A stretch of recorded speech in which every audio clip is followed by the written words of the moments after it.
Hi friends, welcome to my channel. First time ನನ್ನ channel ನೋಡ್ತೀರಿ, subscribe ಮಾಡ್ಕೊಳ್ಳಿ friends. ಬನ್ನಿ ಇವತ್ತು ಮಟನ್ ಸಾಂಬಾರು ಯಾವ ರೀತಿ ಮಾಡೋದು ಅಂತ ನೋಡೋಣ.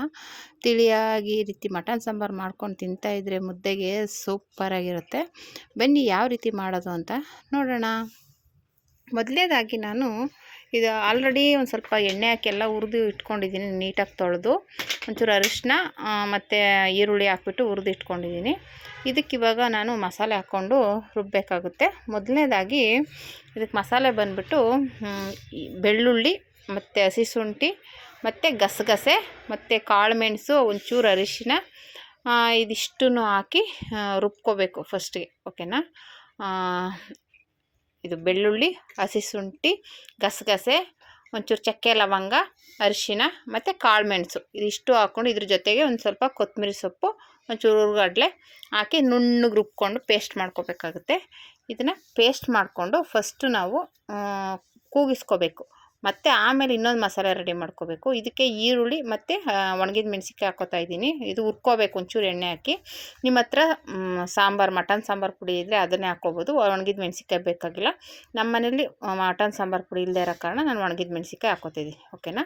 ನೀವಿದ್ದರೆ ಮಟನ್ ಸಾಂಬಾರು ಪುಡಿನೇ ಹಾಕ್ಕೋಬೋದು, ಒಣಗಿದ ಮೆಣಸಿನ್ಕಾಯಿ ಸ್ಕಿಪ್ ಮಾಡ್ಬೋದು. ಓಕೆನಾ. ಈರುಳ್ಳಿ ಮತ್ತು ಒಣಗಿದ ಮೆಣಸಿನ್ಕಾಯಿ ಹಾಕಿ ಹುರಿದ್ಬಿಟ್ಟು ಲಾಸ್ಟ್ ಧನಿಯಾ ಪುಡಿ ಹಾಕ್ಕೊಂಡು ಬೆಚ್ಚಗೆ ಮಾಡಿಕೊಂಡ್ರೆ ಸಾಕು. ಓಕೆನಾ.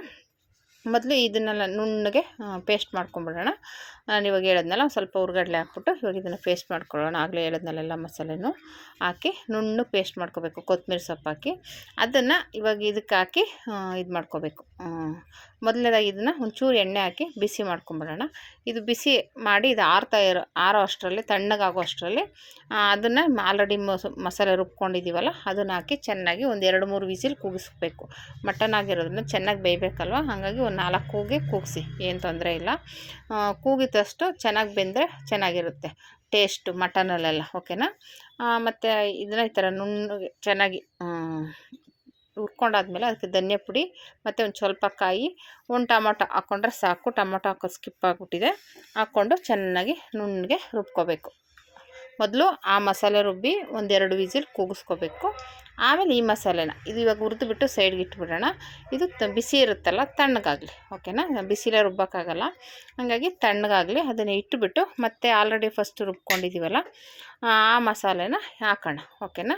ಅದನ್ನು ಕುಕ್ಕರ್ಗೆ ಹಾಕ್ಬಿಟ್ಟು ನೀಟಾಗಿ ಮಿಕ್ಸ್ ಮಾಡಿ ಒಂಚೂರು ಉಪ್ಪು ಹಾಕ್ಬಿಟ್ಟು ಒಂದು 3-4 ಕೂಗಿಸ್ಕೊಂಡ್ರೆ ಚೆನ್ನಾಗಿರುತ್ತೆ. ಓಕೆನಾ.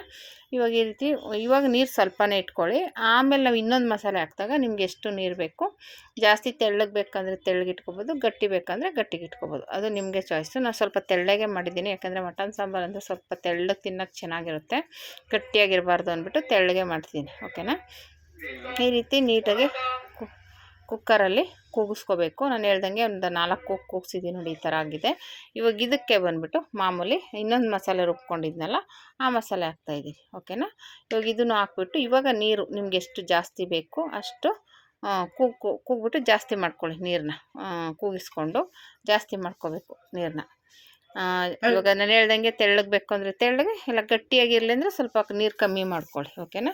ಉಪ್ಪು ಹಾಕ್ಬಿಟ್ಟು ಆಲ್ರೆಡಿ ನಾನು ಫಸ್ಟೇ ಉಪ್ಪು ಹಾಕಿದೆ, ಸ್ವಲ್ಪ ಕಡಿಮೆ ಅನ್ನಿಸ್ತು, ಅದಕ್ಕೆ ಇನ್ನೊಂದು ಸ್ವಲ್ಪ ಉಪ್ಪು ಹಾಕ್ಬಿಟ್ಟು ಇವಾಗ ಮತ್ತೆ ಒಂದು 2 ವಿಸಿಲ್ ಇಲ್ಲ 3 ವಿಸಿಲ್ ಕೂಗಿಸಿದ್ರೆ ಸಾಕು. ಓಕೆನಾ.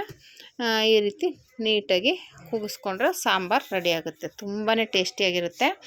ಒಂದ್ಸಲ ಟ್ರೈ ಮಾಡಿ. ಒಂಥರ ಮುದ್ದೆಗೆ ಅಂತೂ ಸೂಪರಾಗಿರುತ್ತೆ ಅಂತಲೇ ಹೇಳ್ಬೋದು ಮಟನ್ ಸಾಂಬಾರು. ಈ ಥರ ನೀವು ಒಂದ್ಸಲ ಟ್ರೈ ಮಾಡಿ ಫ್ರೆಂಡ್ಸ್. ಹೇಗೆ ಬಂತು ಅಂತ ಕಮೆಂಟ್ ಮಾಡಿ. ಮಟನ್ ಸಾಂಬಾರು ಅಂತೂ ಸೂಪರಾಗಿರುತ್ತೆ. ಇದು ನಾವು ಇಡ್ಲಿಗೆ ಮಾಡ್ಕೊಂಡು ತಿಂದ್ರು ಅಂತೂ ಸೂಪರಾಗಿರುತ್ತೆ. ನಮ್ಮ ಅಮ್ಮ ಇದ್ದಾಗ ಈ ಥರ ಮಾಡ್ಬಿಟ್ಟು ಇಡ್ಲಿ ಮಾಡೋರು. ಯಾವಾಗಲೇ ಮಟನ್ ಸಾಂಬಾರು ಮಾಡಿದ್ರು ಇಡ್ಲಿ ಮಾಡ್ಕೊಡ್ತಿದ್ರು. ಅದು ತುಂಬ ನೆನಪು ಬರುತ್ತೆ. ಹಾಗಾಗಿ ನಾನು ಇಡ್ಲಿ ಮಾಡೋಣ ಅಂದ್ಕೊಂಡಿದ್ದೀನಿ. ನೋಡೋಣ, ಇಡ್ಲಿ ಮಾಡಿದ್ರೆ ಚೆನ್ನಾಗಿರುತ್ತೆ. ಓಕೆನಾ. ಈ ರೀತಿ ಟ್ರೈ ಮಾಡಿ. ಹೇಗೆ ಬಂತು ಅಂತ ಕಮೆಂಟ್ ಮಾಡಿ. ಮಟನ್ ಸಾಂಬಾರು ಸೂಪರಾಗಿತ್ತು. ಓಕೆನಾ ಫ್ರೆಂಡ್ಸ್. ಈ ವಿಡಿಯೋ ಇಷ್ಟ ಆದರೆ ಲೈಕ್ ಮಾಡಿ, ಶೇರ್ ಮಾಡಿ, ಕಮೆಂಟ್ ಮಾಡಿ. Thank you for watching friends.